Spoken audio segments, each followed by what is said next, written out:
Hey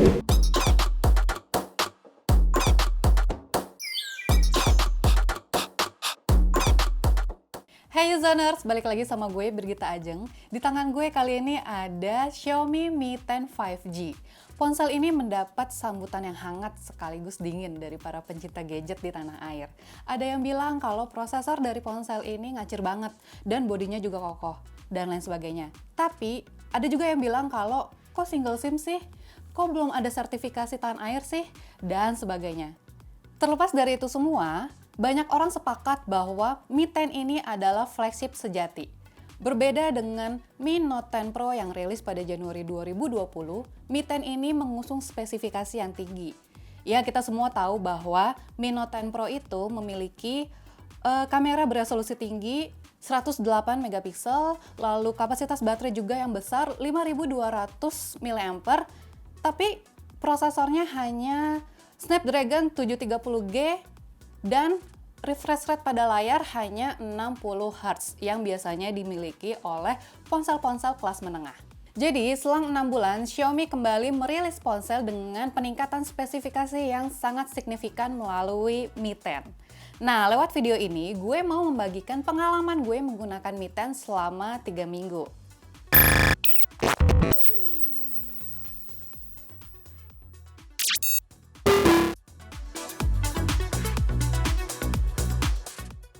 Desain Mi 10 sekilas mirip dengan Mi Note 10 Pro.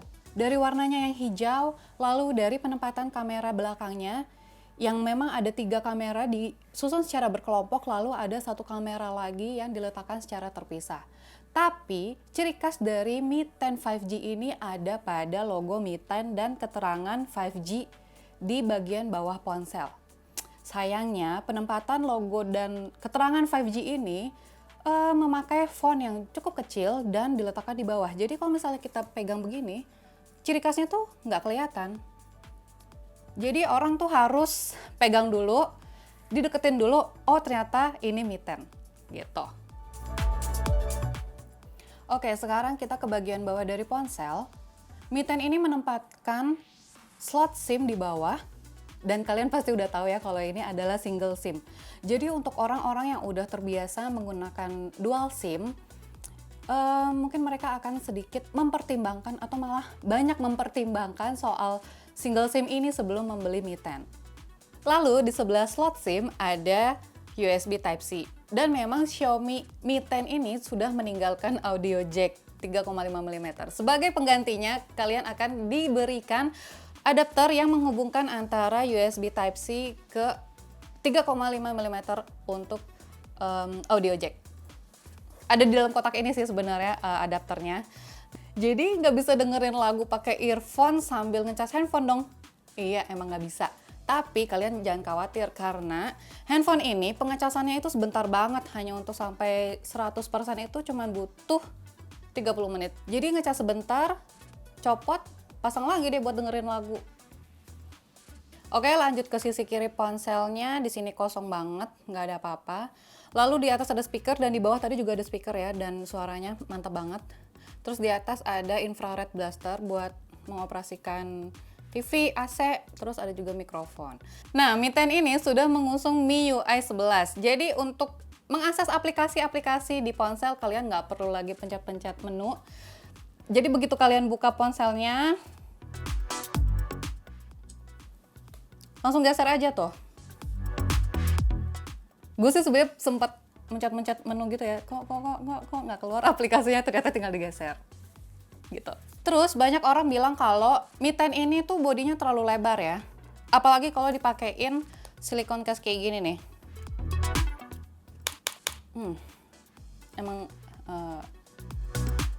lebar sih, cuman buat orang-orang yang udah biasa pegang handphone dengan kelebaran yang lebih dari Mi 10, kayak misalnya iPhone 8 Plus itu kan kelebarannya 78 mm, sementara Mi 10 itu 74 mm. Jadi kayaknya nggak terlalu masalah ya dengan body ini. Oke, terus sebentar ya, gue buka dulu, gue mau nunjukin bodinya. Jadi Mi 10 ini tuh untuk layarnya sudah Gorilla Glass 5 dan untuk bagian belakangnya ini adalah kaca.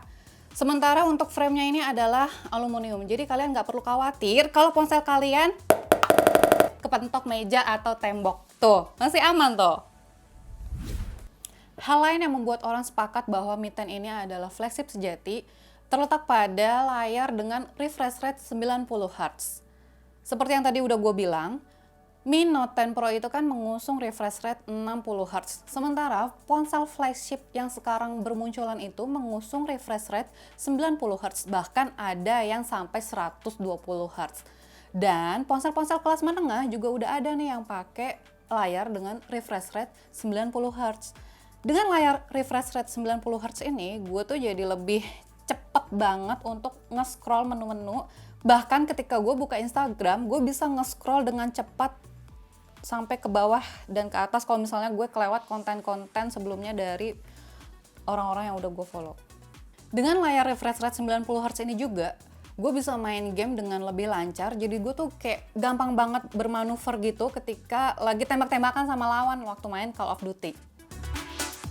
Selain itu, layar pada Mi 10 juga mengusung tingkat kecerahan sampai 500 nits. Jadi, ketika gue coba untuk bermain game di sela-sela jam istirahat ketika gue kerja di rumah, gue kan coba main game di teras atau di halaman rumah gitu ya, dan itu kan sinar mataharinya tuh cerah banget.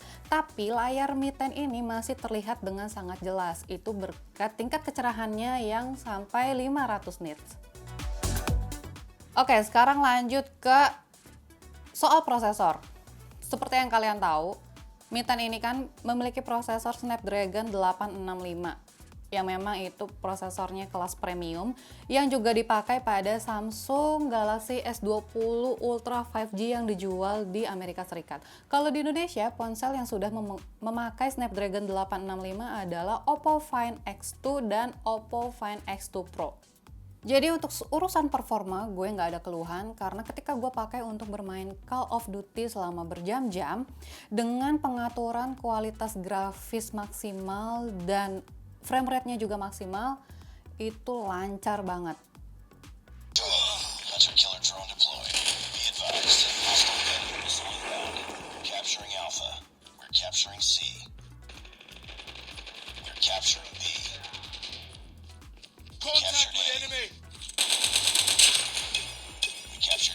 Sebagai gambaran, kalian juga bisa lihat hasil benchmark gue terhadap Xiaomi Mi 10 ini yang sudah gue lakukan beberapa waktu lalu.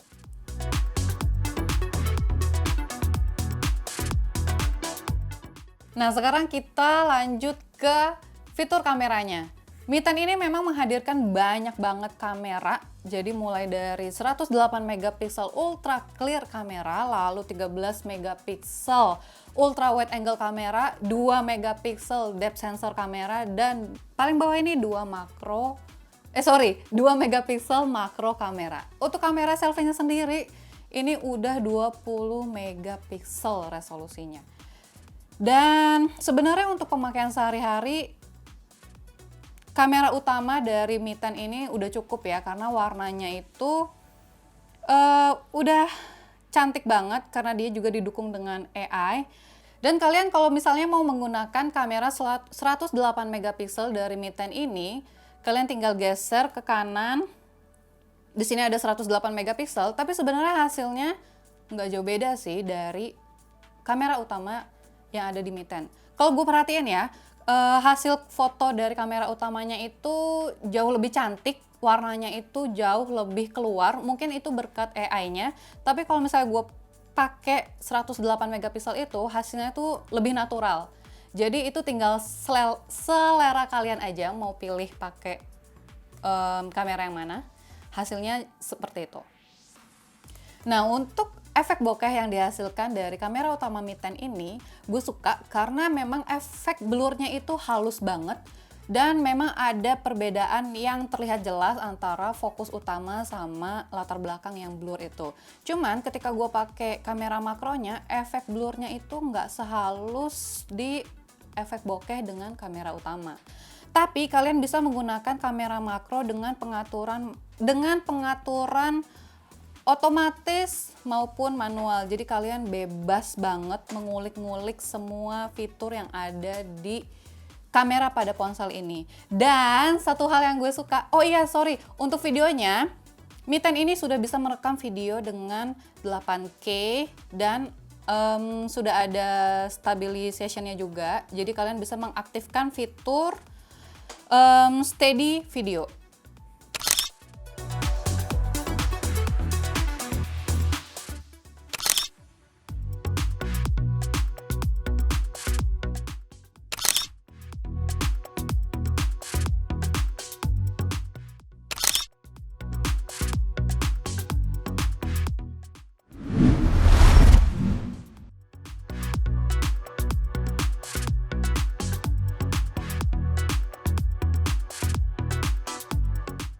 Selain itu kalian juga bisa bikin video slow motion.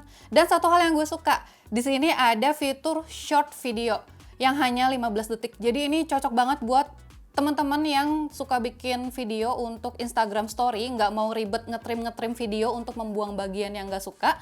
Kalian tinggal pakai fitur short video ini. Sekali tag langsung dapet 15 detik dan bisa langsung upload sekali IG story. Dan kalian bisa upload beberapa kali tanpa perlu ribet ngetrim. Nah, untuk kamera selfie-nya, seperti pada handphone Android pada umumnya, begitu dipakai langsung menghasilkan efek beauty dengan hasil yang rada keping-pingan gitu, tone warna mukanya. Tapi lumayan sih buat kalian pakai untuk video call dengan teman-teman. Muka kalian tuh akan terlihat lebih jelas, lebih jernih, dan lebih bagus lah karena resolusinya juga 20 megapiksel. Oke, terakhir kesimpulan gue setelah menggunakan Mi 10 selama sekitar 3 minggu adalah Mi 10 ini merupakan ponsel flagship sejati dengan harga yang wajar, yaitu 9,9 juta rupiah alias kalau dibuletin jadi 10 juta rupiah. Dengan harga 10 juta kalian sudah mendapatkan ponsel dengan bodi kokoh, prosesor yang kencang, lalu layar dengan refresh rate 90 Hz dan 5G. Meskipun di Indonesia memang belum didukung 5G, tapi seenggaknya kalian bisa mencoba teknologi 5G ini ketika kalian berkunjung ke luar negeri. Itu pun kalau pandemi virus corona ini udah selesai. Oke userners, jadi itu tadi review gue menggunakan Mi 10 selama sekitar 3 minggu. Terima kasih sudah menonton video ini. Jangan lupa tonton video Yuzon lainnya dan subscribe channel Yuzon ID. Sampai ketemu di video selanjutnya. Dah.